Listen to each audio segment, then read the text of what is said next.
Welcome back, my fellow journeyer, and I'm so pleased to see you again as we journey together towards wholeness and a beautiful life.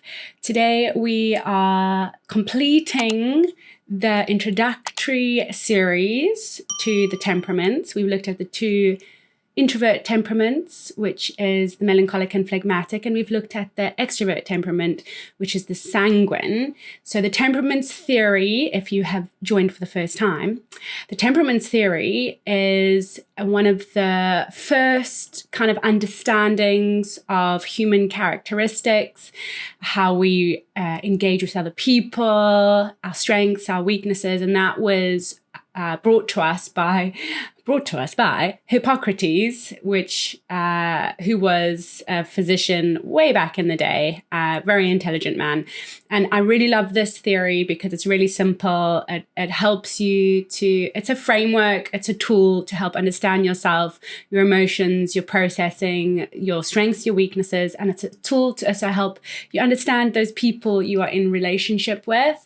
It's obviously not a box to put yourself into. You can have different characteristics from all the different temperaments. People are very complicated, but this is just a really great starting point to just see where you are, who you are, what makes you tick. And it's really helped me because I used to live totally in my extrovert. People would never have said I was an introvert, but that's because I'm sanguine in my extrovert. But if I'm always living in my sanguine, there's a big part of me which is going untapped, which was my melancholic. And since I've learned to be in touch with that introvert part of myself, it has helped me a lot. And I hope it will help you too, this information. So with that long introductory, there's just one more thing I would like to say, which is, it's in my lap. I would like to show you this diary that I've created. It's actually a journal planner and it is aimed at women. It's called The Wholehearted Woman.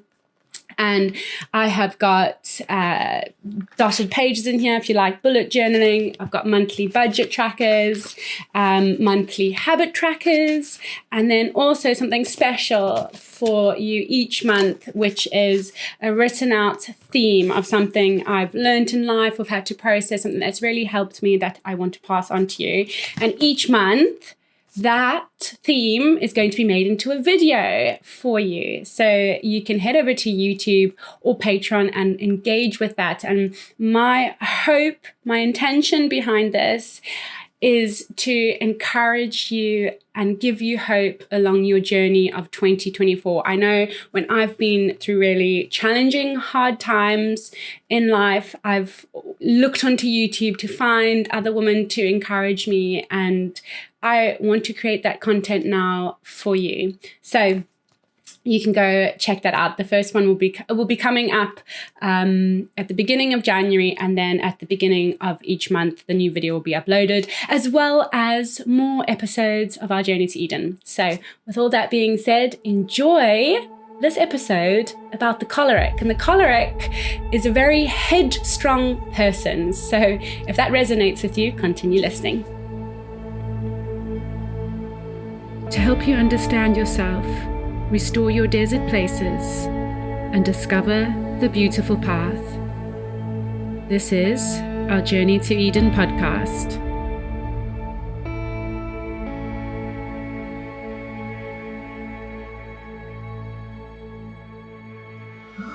Shall we go into the next temperament, which is the choleric? So we can start off with the weaknesses again. Yes. Well, I haven't actually got any. Oh, fantastic. Wow, yes. That should be a choleric then. Yes, that's a good idea. That's only assigned to just a select few of us. Are you a choleric? Well, I'll leave you to guess that. No. Yeah, okay, here are the negatives. They can operate at a mental level. Perhaps I ought to say one or two things first to try and give the feel of the choleric.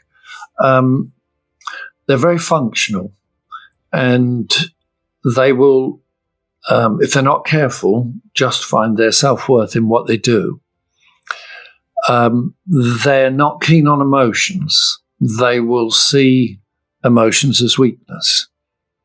And so it's the thought processes. They often have good minds, and what matters to them is logic, working things out, and being rational.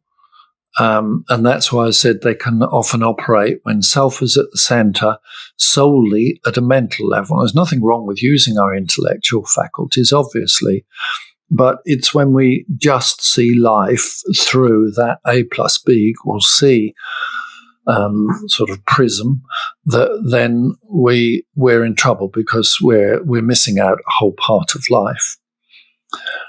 They can come across as quite proud, and the reason that is, it's a strange thing to convey, but they feel that to have value, they have to be at the top, or they have to be the best. You don't go in for a race in order to come second.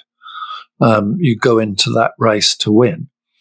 And that can come across as a kind of pride, kind of aloofness, but it's not so much as it's deliberate. It's just in the same way that we said a melancholic can feel naturally negative about themselves, the choleric has to be at the top of the ladder, but the melancholic feels that they're automatically at the bottom of the ladder.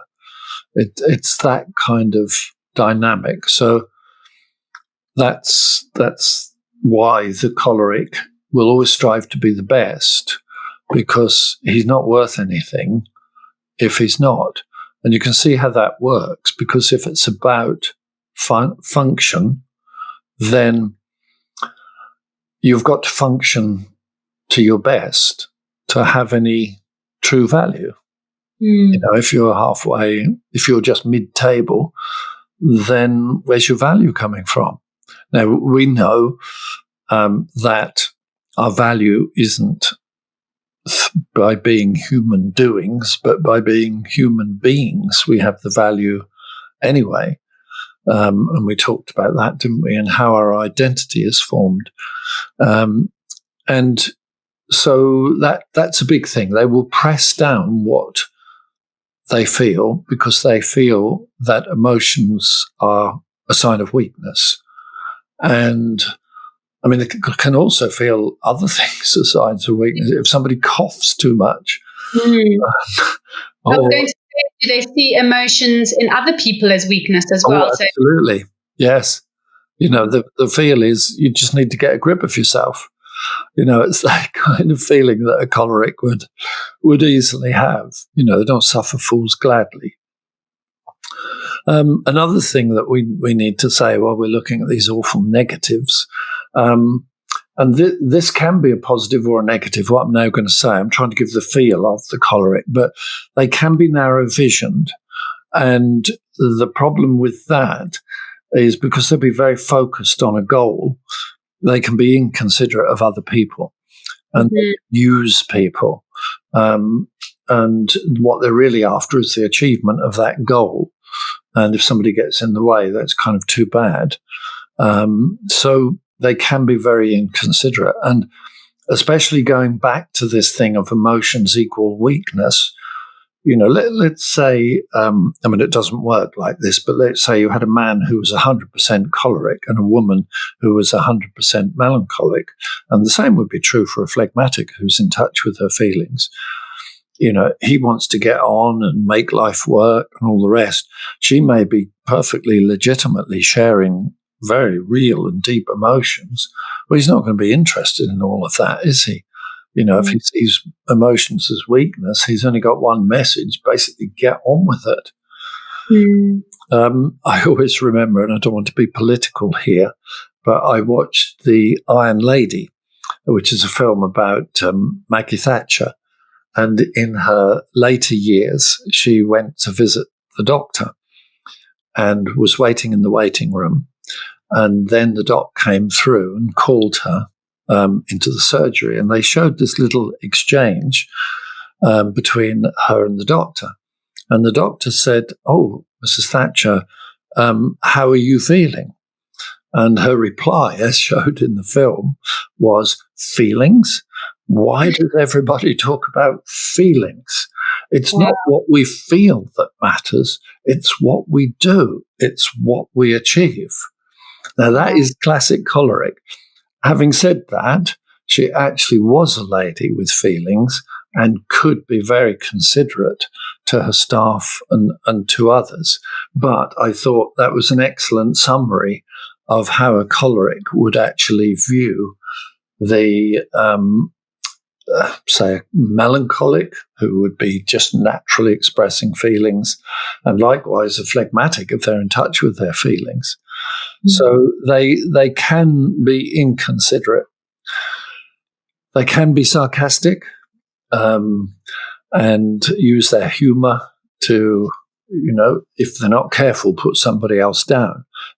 So there is a place for the right use of sarcasm. I will always maintain that. But when it demeans or diminishes somebody else, that's wrong. They can be angry. And the reason for that would be if you get in the way of them achieving their goals. And again, they can be angry because they're repressing their own emotions. And it's not a good thing to do that because our emotions need processing. Isn't anger something everybody feels, though, John? Yes, that's true. But let's take somebody, say, who's predominantly phlegmatic. Now, for long periods of time, that person would be able to create an emotional distance. Remember, we talked about a phlegmatic's ability to kind of switch off. So they could push their emotions so far over the other side of the field, if you like, a phlegmatic could, that they could go for weeks without getting in touch with what they're really feeling. Now, for a choleric, it will be much nearer the surface. And so it's a bit like a volcano where the pressure is built up inside and then it just takes something to trigger it. And you could be on the receiving end of a choleric's anger that could have been there for a couple of days. Somebody else might have upset him. Some project might have gone wrong. And you could get on the receiving end of something that's actually nothing to do with you. You just happen to take the lid off. And I think why we've put anger in there is because they're very narrow visioned. It's like it comes out under pressure.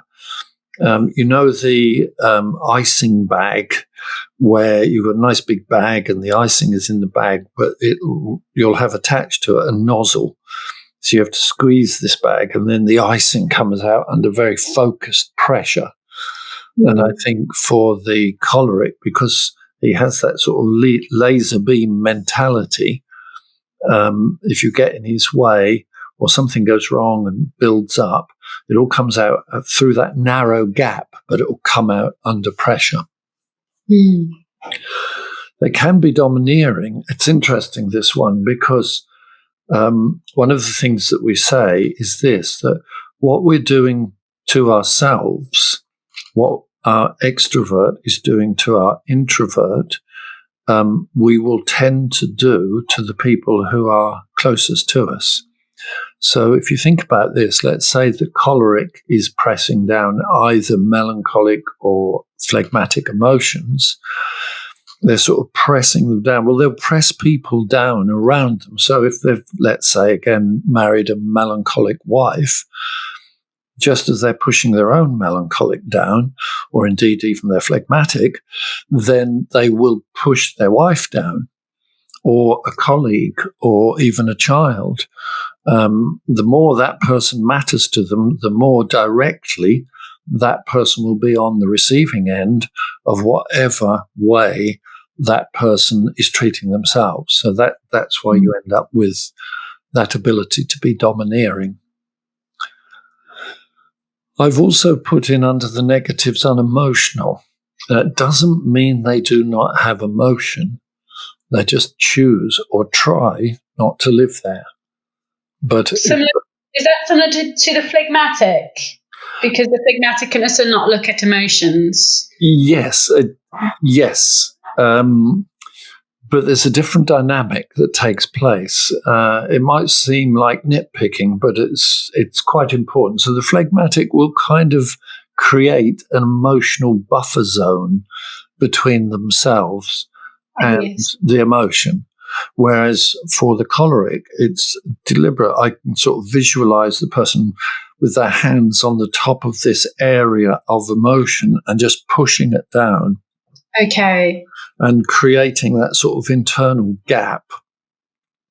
So they come across as if they are just quite cold and even heartless. We're talking about a bit of an extreme here, but they can just miss the point terribly, say, in a discussion or in an argument, especially when they're being defensive.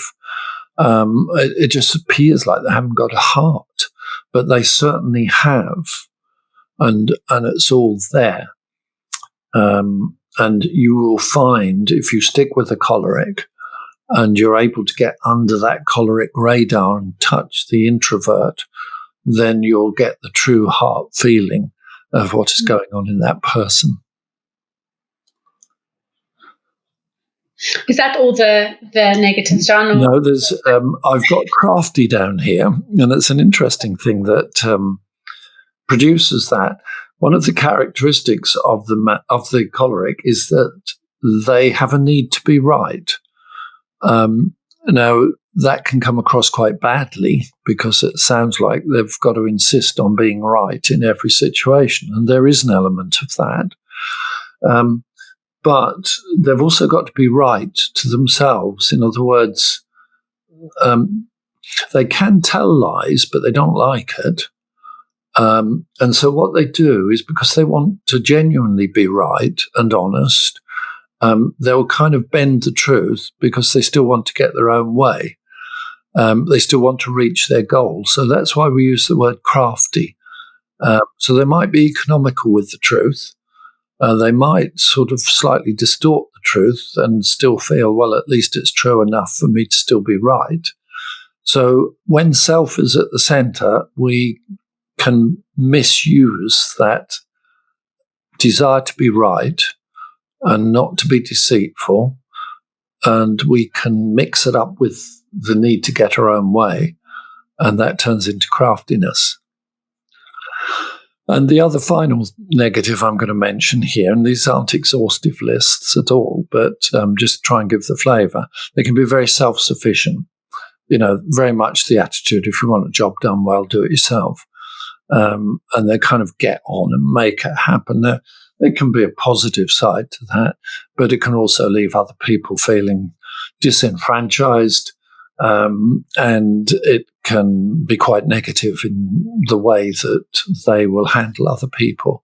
They need to learn to delegate, to teach, to train, to draw others along, and to not just live with that very narrow, limited vision. Mm. So that's the wonderful choleric in all his or her glory. So we'll pass quickly to the positive, shall we? Yes, please, let's move on. Yes. One of the things is strong-willed. It's very easy. One of the things I do on the courses is ask the question, is it a good thing or a bad thing to be strong-willed? And of course it can be both. It's what you're strong-willed about. If you're strong-willed for what's good and right, that's a very, very positive thing. If it's for what you want, if you're being selfish, it's a horrible thing. And because of that, because they can be visionaries and they can get a goal and they can stick with it and really go for it, they can also make very good leaders.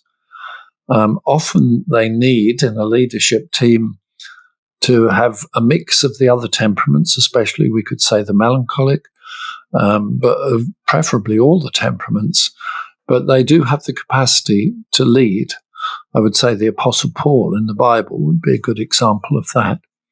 And they can be very determined, very optimistic, and very confident. And I've put in the word logical. We touched on it in earlier on in a more negative way. Person just working at a mental level. But there are times when it is important to be completely rational and logical and, keep heading in the right direction objectively.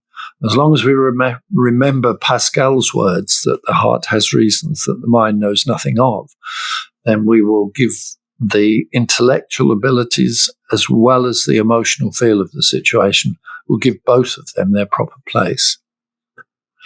The choleric can actually be very productive because they will set their targets and their goals and aim at them and get them done.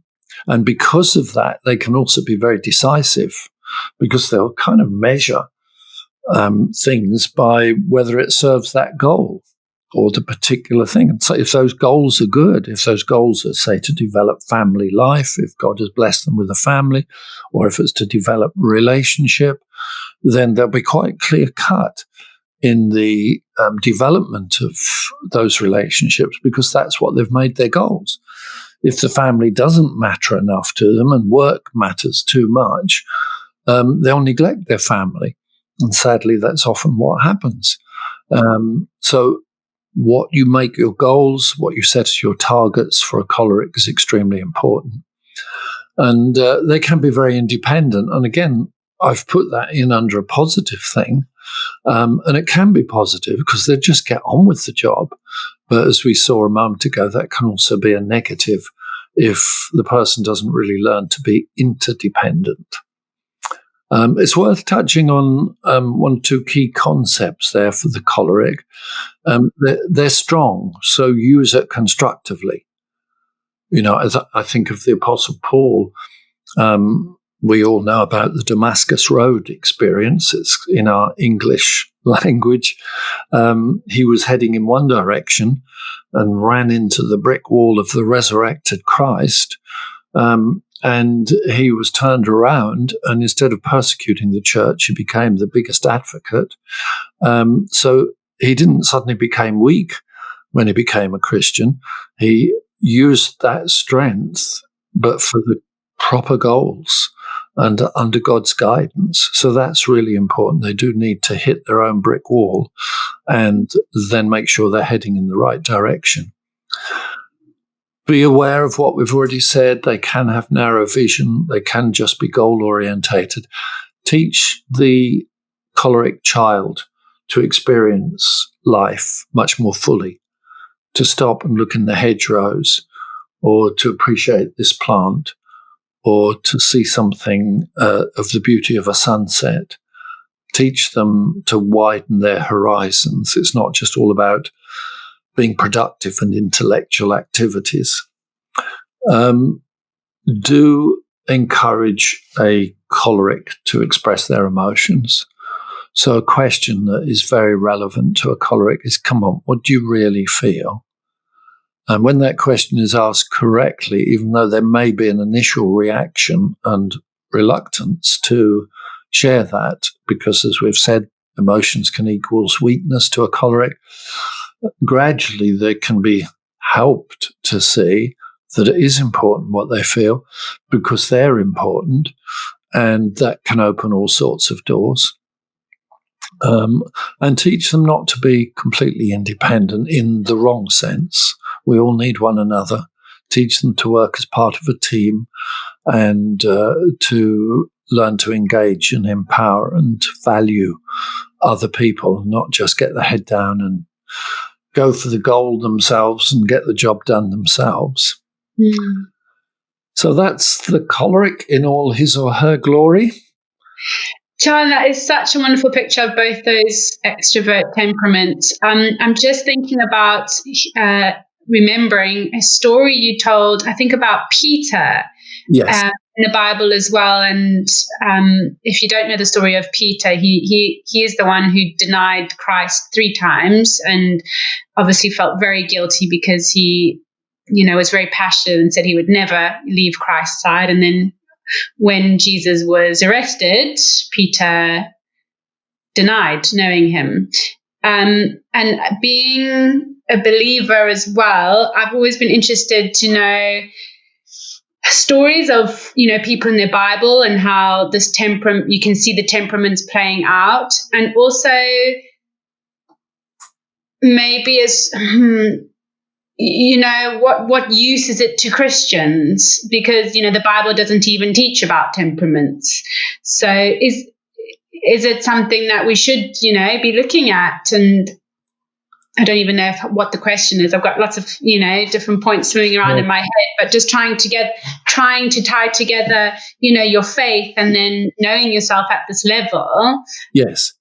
Yeah. No, that there's some very good points in there. Yes, you're right. Temperament is not specifically mentioned in the Bible, but it is there implicitly. And I think the story of Peter does illustrate this so well. And I think even a cursory reading of the story would show that there were two quite distinct sides to Peter. And for the sake of time, I'm going to say that he is a sanguine phlegmatic. He has those two temperaments. And when Jesus met him and called him by the lakeside, he said a very interesting thing to Peter, who he said this. He said, "You are called Simon, but I'm going to give you the name of Peter." And Peter means a rock.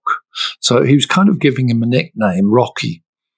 But at that point in time, Peter was anything but a solid rock. He was a good chap. He had a heart, as you said, for the Lord. With the sanguine, he could do all sorts of stuff. And that's what we said earlier, that lovely sanguine temperament. But the phlegmatic, that part that was full of tenderness, he'd probably learned to protect himself. And that hadn't really grown and developed. But in those 3.5 years that Jesus was with him and the other disciples, he was going to teach Peter and bring him to a point where that underlying weakness, that lack of strength in the phlegmatic was going to be exposed. And you remember, as they were going right now to the end of the story in the Gospels, Jesus said to Peter before the Passover, "Satan has wanted to have you because he's going to sift you like wheat. You're going to get a real sort out here." And he also went on to say, you're all going to run away and you're all going to leave me. And Peter said, the rest of them might run away, but I won't do that. And Jesus was very specific. He said, before the rooster calls 3 times, said, you're going to deny me 3 times. And Peter said, no, you've got that wrong, Lord.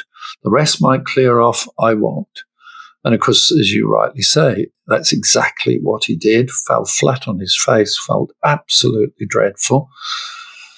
And Jesus met him after the resurrection, and then met him by the lakeside again, and asked him a question after breakfast and said, Simon Peter, do you love me more than these? In other words, do you remember that proud boast? And you fell flat on your face, but I know your heart. So do you really love me? And you remember Jesus asked him that 3 times, and each time Peter had said, you know, Lord, that I love you. And the 3rd time, Peter was hurt because Jesus really pushed him. And he blurted out, Lord, you know all things. You know that I love you. Now, that was different to that first encounter in the upper room where Jesus said, you're going to deny me. And Peter said, oh, no, the rest might, I won't. And now he's saying, you know all things. And then Jesus said a very interesting thing. He said, when you have turned, go and strengthen your brothers. And in other words, Peter, in that weak area of your life, in that phlegmatic specifically, we know Jesus didn't use that word, but in that part of you where you were a coward in the face of that young maid who questioned whether you were one of his disciples, you were weak. There was a flawed foundation. Now, your training is kind of complete because you've had to look at that. It's hurt you deeply. I still love you. You're safe with me. And he went on actually to give him responsibility. And that responsibility is basically look after my lambs, those little baby sheep. And that's exactly what all the tenderness in Peter's heart would be able to do. by God's Spirit working within him. So all that lovely tenderness would have connected up in the care of even the weakest of those who would come to know Christ in the subsequent days. And Peter was prepared. If Peter had gone out, let's put it like this, into Christian ministry, without that part of him being strengthened, somewhere along the way, there would have been a disaster. He'd have fallen flat on his face, and who knows how many people he'd have taken with him. So, as you rightly say, although temperament isn't explicitly spelt out, that principle is there wherever you look. And for Peter especially, for him to be equipped to serve his Lord, he had to be strengthened in every part of who he was, so that every part could be used in God's service. That's a wonderful way to actually just end that. Sure. Just that idea of how God wants to strengthen us and in our inner man, in our introvert, and to work with the whole of who we are. I think we'll definitely have you on again and maybe delve into other aspects of temperaments and how they can play out in our lives. But thank you so much for being here again, John. I hope you enjoyed that episode, beloved. You can check out the links in the description to all the different platforms where you can find content. You can order the Wholehearted Woman Journal from all different Amazon, whatever country you're in, you'll be able to order this. In America, there is a hard copy available. I don't think it's available in the UK yet, but you can check that out on the links below as well. And that will be awesome to see you join me along the journey as we journey together through the Wholehearted Journal. And if you would like to like and subscribe, that'll be really cool, very helpful for this channel to help it grow. And I will see you next time.